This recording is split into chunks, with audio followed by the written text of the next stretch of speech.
Hello guys, welcome to the channel. It's TPM5 with another NBA video. In this one, I'm going to be discussing 3 NBA trades that have been circulating throughout the last few days.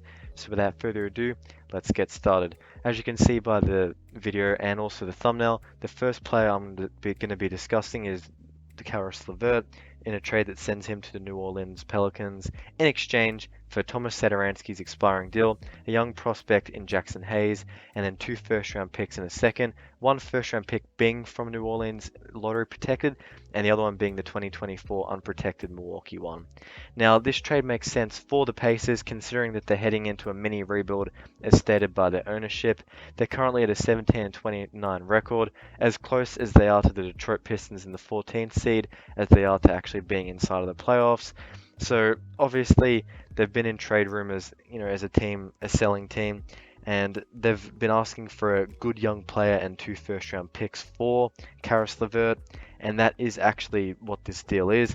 It lands them Jackson Hayes, who's a guy that hasn't really had too much run while on the Pelicans and has averaged 7.3 points and 4 rebounds per game in about 157 contests across 16 minutes per game. Now, this trade from a New Orleans perspective makes sense because it lands them a scoring guard that can help them win, someone that is going to raise their upside as they're only 2 games outside of the play-in, surprisingly, only just 2 games behind Portland. They do need a bit more scoring and playmaking in their roster, and they do have a lot of talent, but I think talent won't get them far. And with how the Zion situation is, you need to prove to him that you're looking to make the roster better, and you need to also prove that you're willing to win. So that's a key factor for this deal. Now, over the course of his career, he's been a very handy player. Not the most efficient one, currently averaging around 18 points per contest this season. And across his career, he's averaged 14.6 points, 4 rebounds, and 4 assists, alongside 33.3% from 3 and also 44% from the field across 7 seasons in the league. Now, I think this deal is interesting. It'll help the Pelicans stay competitive and relevant.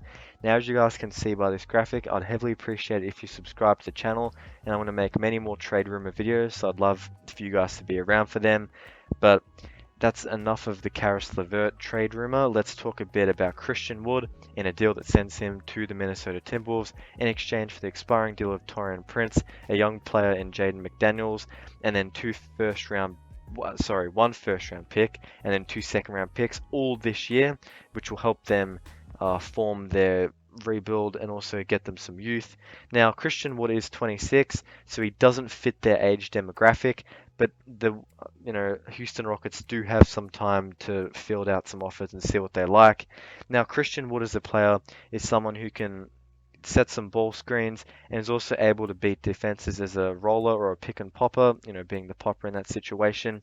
He's been able to shoot the ball pretty well throughout his whole career, and he's also got a pretty decent handle that can help add another dimension to this Timberwolves front court. And he's also a guy that will be able to do catch and shoot opportunities with the Cat opening, his kind of opportunities inside the paint when it comes to scoring, and then also give Cat another option on the perimeter when you want Christian Wood to bang down low.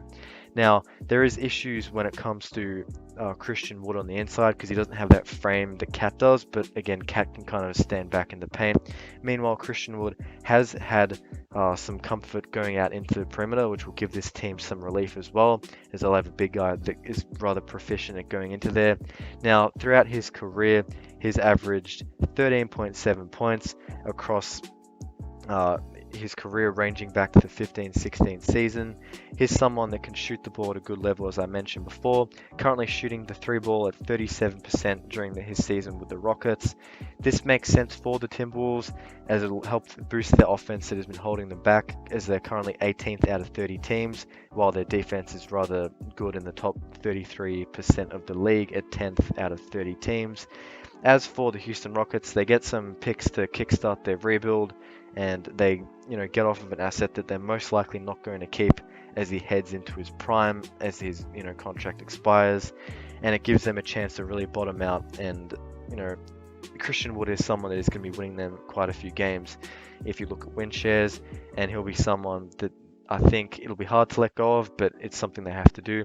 Now, the final trade is Mo Bamba to the Charlotte Hornets, which sends Ish Smith, Kai Jones, a first round pick that is protected for next year, lottery protected, and then a second in exchange for Mo Bamba. Now, the Orlando Magic have been nothing short of bad this season, currently with an 8-39 record. We all expected that as they traded away their core to commit to another rebuild. We all expected that. However, Mo Bamba is turning 24 in May and probably is not going to fit their timeline of when their next wave of youngsters are going to be good and ready to contribute to wins, as he'll probably be 27, 28 by that point of time. Maybe even older, depending on how the Magic go, given that they have botched a couple of rebuilds in the past. Not trying to throw shade to you guys in Orlando. I feel bad for Magic fans. But he's averaging 10 points and 8 rebounds while being one of the main centers in their rotation. And going to Charlotte, it gives the Charlotte Hornets a great defensive center that helps them, someone that can rim run, and also someone that can stretch the floor at the 5-man. It's a move that is one of like the most seamless fits in the league. All they do is give up on a center in Kai Jones that hasn't played a great deal, that's the guy that will fit Orlando's timeline better, and then give away a heavily protected first and then just a second round pick. Now, if you guys were to say that Orlando deserve more picks in this deal, I could probably agree with you. I think either way, I think this is a deal that should happen. It makes sense for Charlotte. Anyway, that does bring me to the end of the video, so please don't forget to like and comment. Also, subscribe to the channel. Thanks for watching. Peace out.